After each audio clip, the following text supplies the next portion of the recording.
All right, y'all.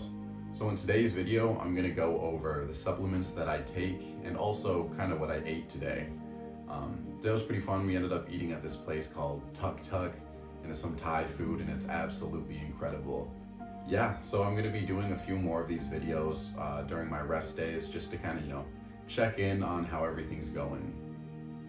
All right, y'all. So I thought that I'd add a little segment today about what I use in order to fuel my body. Just kind of what supplements I end up using. And so I guess we'll start over here. One of the main things that I definitely go for is having as much protein as I possibly can. I find that a lot of diets actually lack it, even if you try to keep track of how many grams are in a chicken breast or getting enough. A lot of people still have a deficit for it. So I do have this whey protein, although I haven't used it very much just because I end up using a lot of these core powers instead. These core powers are crazy because they have 42 grams of protein and they're also 230 calories. And so normally I used to drink 3 of those per day, although I'm trying to get that down to 2 just to end up saving money. And then on top of that, you don't really need that much protein, especially because I do eat kind of a high protein diet anyways. Because I always like to add in chicken breast to my meals. Another thing that I do take is creatine monohydrate. It's great because it adds in more, it allows you to hold more water, which helps with rest and recovery. I take 1 scoop, which is 5 grams. And I always end up using the NutriCross version just because it's super cheap and you can find it just about everywhere. Another thing that I take, just because I'm not great at keeping track of what my diet is actually composed of, and so I end up taking any kind of just multivitamin. This is just a random one that I found at CVS that I take every day. Just because, for one, it gives you vitamin D, which is great for testosterone. And it's also just because, as you can see, middle of spring and, snowing like crazy. So, yeah, that's absolutely great to have. And then it also gives you a bunch of the other vitamins that you just need in order for, a balanced diet. And I don't know if I get all of those through the food that I have. Another thing that I end up taking for my workouts is just any kind of pre-workout. I'll try to stay away from C4 just because what they put in it per cost, it's not very great. However, I think any pre-workout is better than none, although it's definitely not needed. One thing that it helps a lot with is it gives you a lot of different salts, which is great for hydration as well.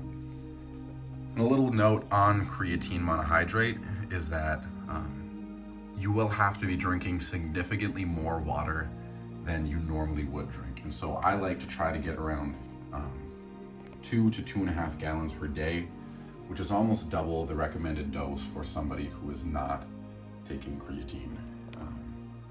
Another thing that helps with water and hydration, I like to take any kind of electrolyte packet. This one's is actually a Gatorade Propel electrolyte packet, and it just makes sure that when you start drinking water, that it actually it doesn't just flush all of your salts out and you're able to actually drink as much as you should.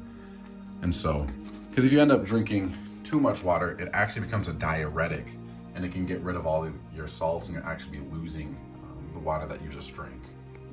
And so I combine that, some kind of electrolyte with the creatine.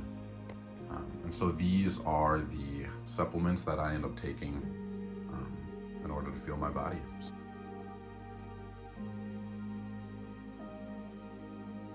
I think something that I really want to emphasize in this channel, and I've said it before, is the importance of hydration.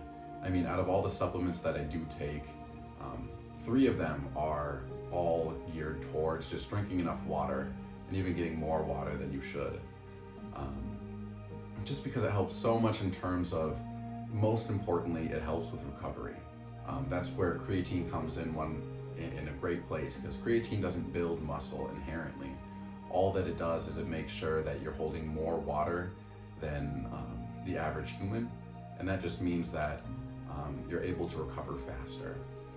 On top of that, creatine also does make you look around 5 pounds bigger in terms of water weight, which I'm very much looking forward to, because during my vacation I actually took a little bit of a break from taking creatine because I didn't want to bring it on the plane, just in case I'd be stopped, white powders and everything.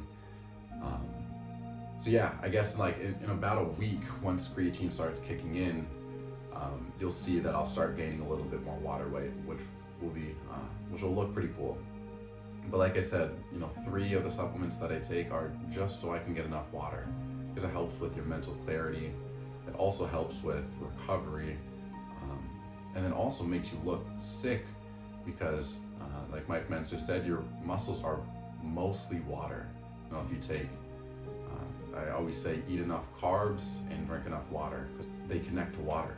Carbohydrate, first part is carb and the next word is hydrate, and so that's just carbs and water connect together, and they end up filling your muscles out, and it makes you look a little bit bigger, which is nice. You can really end up fluctuating in your weight, even I would say at a max of like 9 pounds, but when you like really start drinking water, you'll see that from the moment that you step on the scale in the morning until you're in the gym pumped up, after eating carbs and water, you can be 5-6 pounds bigger.